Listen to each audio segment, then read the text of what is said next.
Salut à tous, aujourd'hui on va parler d'un sujet hyper important pour améliorer nos relations avec les autres et réussir dans la vie, l'intelligence émotionnelle. Pourquoi? Parce que maîtriser en fait nos émotions et comprendre celles des autres, c'est la clé pour mieux interagir et exceller dans tous les domaines bien effectivement. Allez, c'est parti! L'intelligence émotionnelle, c'est un terme qu'on entend souvent, mais c'est quoi exactement? En gros, c'est ta capacité à comprendre et à gérer tes émotions, mais aussi à capter et réagir aux émotions des autres. Par exemple, quand tu te sens stressé, au lieu de te laisser submerger, tu prends du recul. Tu comprends ce qui se passe en toi et tu sais comment réagir. C'est un peu ça. De la même manière, quand tu sens qu'une personne est énervée ou triste, tu peux adapter ton comportement. Pourquoi pas? Pour éviter de créer un conflit ou au contraire offrir du soutien, c'est un vrai atout dans la vie de tous les jours. Tu vois un peu le principe en fait. Alors, pourquoi l'intelligence émotionnelle est-elle si cruciale? Eh bien, tout simplement parce qu'elle a un impact énorme sur ta vie personnelle et professionnelle. Prenons un exemple au boulot. Tu as un collègue qui est de mauvaise humeur et sans cette capacité à lire ses émotions, tu pourrais facilement mal réagir ou peut-être même aggraver la situation. Voilà. Au contraire, si tu comprends ce qu'il ressent, tu peux ajuster ta réponse, calmer les tensions et améliorer vos interactions. Et c'est pareil dans tes relations personnelles, relations amoureuses, peu importe. En gros, plus tu maîtrises tes émotions et celles des autres, plus tu t'assures des relations harmonieuses et une meilleure réussite dans tout ce que tu entreprends.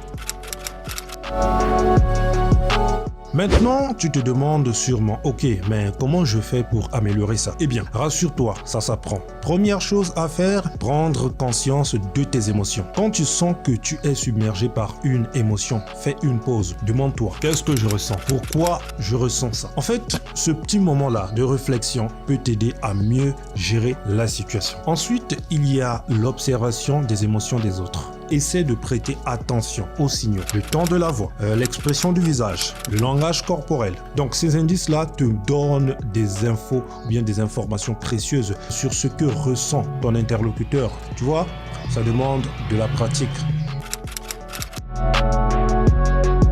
Parlons un peu de la pleine conscience. C'est un super outil pour améliorer ton intelligence émotionnelle. En fait, la pleine conscience, c'est tout simplement le fait d'être pleinement présent dans l'instant même, ici, sans se laisser emporter par ses pensées ou ses émotions. Imagine, tu es par exemple en réunion et tu commences à te sentir agacé. Avec la pleine conscience, tu peux prendre conscience de cette irritation et au lieu de réagir impulsivement, tu restes calme et tu prends du recul. Tout simplement.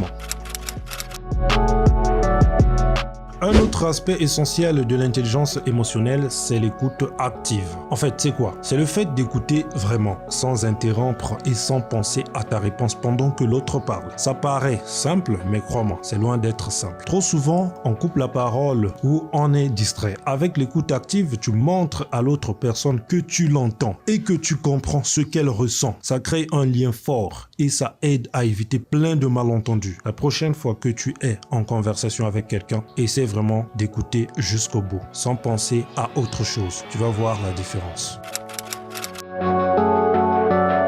Si tu veux réussir professionnellement, l'intelligence émotionnelle, c'est une arme redoutable. Les leaders les plus respectés sont ceux qui savent comprendre et gérer les émotions de leurs équipes. Si tu es capable de garder ton sang-froid sous pression, de résoudre les conflits calmement et de motiver ton entourage, tu es déjà un leader naturel. Par exemple, dans une situation de crise, quelqu'un avec une forte intelligence émotionnelle va rassurer ses collègues, trouver des solutions en équipe et aussi de créer une ambiance de travail positive, quoi. Ok? Et ça, c'est un vrai atout pour progresser dans ta carrière professionnelle.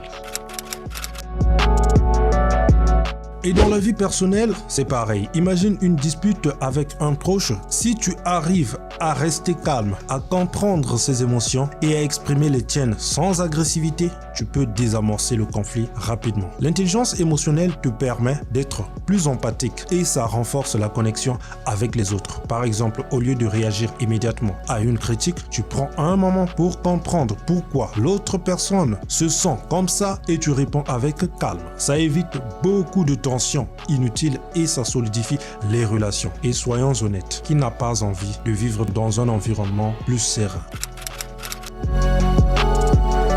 Quand tu travailles ton intelligence émotionnelle, les bénéfices se ressentent dans tous les aspects de ta vie. Tu gères mieux ton stress, tu résous plus facilement les conflits et tu deviens une personne avec qui les gens ont envie de collaborer ou de passer du temps. Vrai ou faux? C'est vraiment une compétence à développer car elle t'accompagne partout, que ce soit dans ton développement personnel, tes relations amicales, amoureuses ou professionnelles, peu importe. Plus tu progresses dans ce domaine, plus tu te facilites la vie. Crois-moi, c'est un investissement qui en vaut la peine.